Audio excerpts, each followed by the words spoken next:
Now, thanks to an ongoing labour dispute, there may not be an NBA season for 2011-2012, but there will be an NBA 2K 2012 game.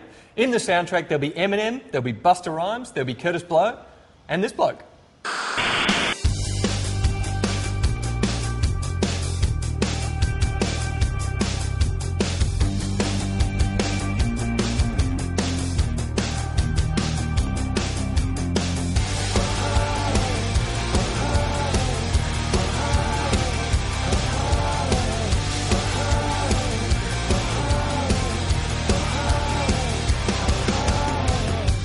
Tossed in the world and she made a wish. Just gave her dreams a goodbye kiss.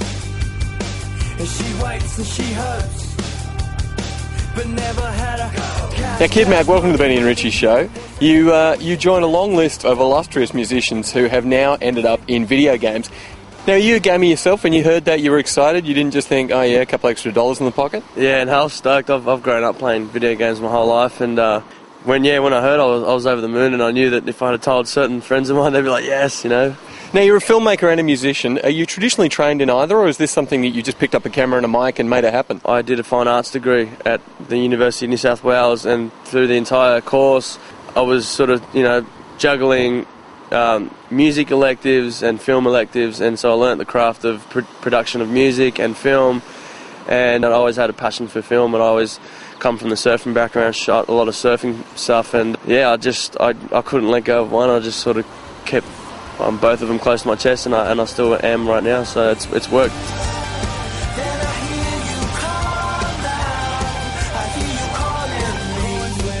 Now, Bra Boys was one of the more successful Australian documentaries the last few years, and you have another documentary coming out, and you've directed this one, is that right? Yeah, I was lucky enough to co-direct Bra Boys with Sonny, and this new project is called Fighting Fear, and it's just a story of friendship and, two best friends with their trials and tribulations and chasing their dreams, and I've been working on that for about 3 years now, and it's releasing November the 10th in cinemas in Australia, so it's been busy times, but again, I don't know any other way but just keeping busy, so it's exciting, and I can't wait for everyone to see it. You spent a bit of time with Snoop Dogg, and you guys actually bonded over video games. Can you tell us a little bit about that? Yeah, I was on my last American tour. I had the opportunity to meet Snoop through a tour manager who I'd met of his in Australia. We were working on a project back here, and he linked us up, and we got to hang out for a couple of days and see a couple of his shows, and one of the main conversations was video games. Snoop's a big gamer, and he's obsessed with NBA games, and the topic had come up that one of my tracks had been picked up by NBA 2K12, and he kind of opened his eyes because that's kind of like one of his favourite games. But yeah, it was a good little tap on the back saying, yeah, buddy, maybe next time. Now, there's a Bra Boys documentary. There is some talk of a Bra Boys dramatic film coming out. There's a bit of Bra Boys music. What would a Bra Boys video game look like? What do you think would be happening? It'd just be big wave surfing, and there'd be a little party section and a bit of a jackass element to it. That sounds like a pretty fun game. Let's get it made. Yeah.